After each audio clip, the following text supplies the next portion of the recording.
تو کئی سالوں میں بھی آپ گن نہیں سکتے کہ اس ایک دانے میں رب کی نعمتیں کتنی ہیں۔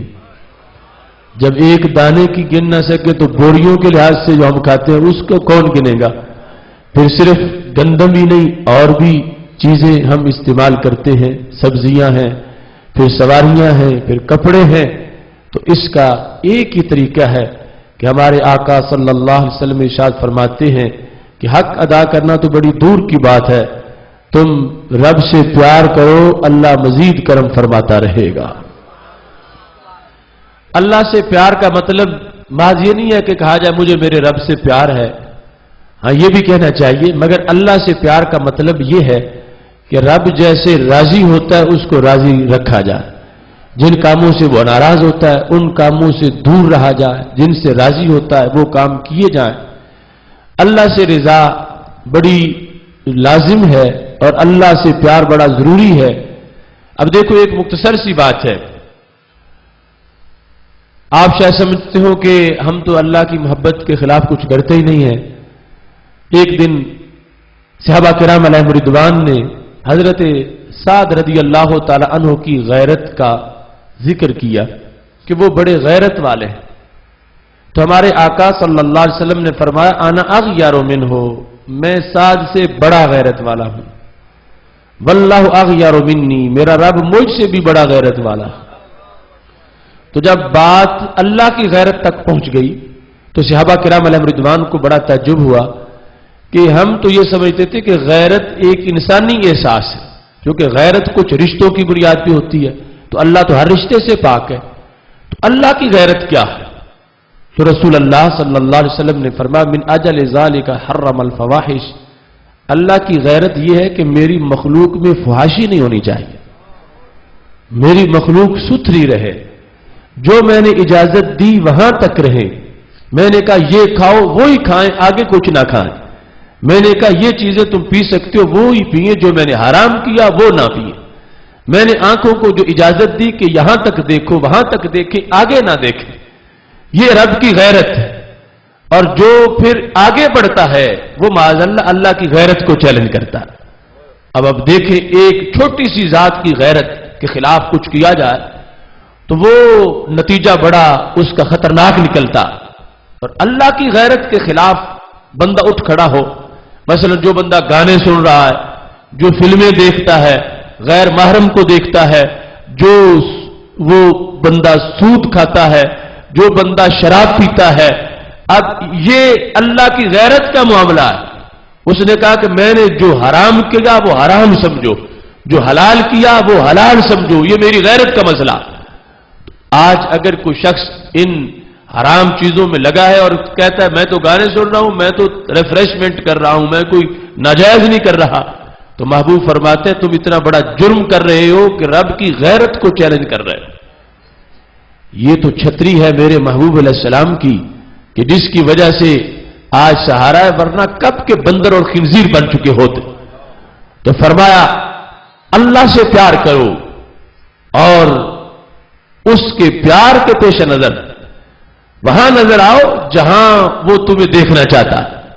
اب نماز کا وقت ہو اور کوئی بندہ بیٹھا ہے باہر نماز نہیں جاتا تو اس کو شیطان نے گھیر رکھا، تو رب فرماتا جب کھاتے میرا ہو تو پھر میرے گھر میں نظر آنا چاہیے، تم شیطان کے ڈیرے پہ مجھے کیوں نظر آتے ہو؟ کہ شیطان میرا بھی دشمن ہے تمہارا بھی دشمن ہے۔ تو اللہ سے محبت کا تقاضا یہ ہے کہ اس کے حکم کو تسلیم کیا جائے۔ اللہ پر ایمان کے لحاظ سے ہم تسلیم تو کرتے ہیں لیکن عملاً اس کا پورا مظاہرہ ہونا چاہیے۔ اس کے بعد دوسرا سبق کیا دیا؟ فرمایا احبونی، صرف رب سے پیار کافی نہیں، مجھ سے بھی پیار کرو، احبونی، مجھ سے بھی پیار کرو۔ اب اس کا سبب کیا ہے؟ حالانکہ یہ فرما سکتے تھے مجھ سے پیار کرو، اگر میں نہ ہوتا تو تم کہاں ہوتے، میں باعث تخلیق کائنات ہوں، میں رحمت ہوں سارے جہانوں کی، مجھ سے پیار کرو کہ قیامت کے دن حمد کا جھنڈا میرے ہاتھ میں ہوگا، جنت کی چابی میرے ہاتھ میں ہوگی۔ یہ ساری وجوہات ہو سکتی تھیں لیکن بڑی عجیب وجہ بیان کی، فرمایا احبونی لحب اللہ، میرے ساتھ اس لیے پیار کرو کہ تمہارا رب بھی میرے ساتھ پیار کرتا ہے۔ احبونی لحب اللہ، میرے ساتھ رب کی وجہ سے پیار کرو۔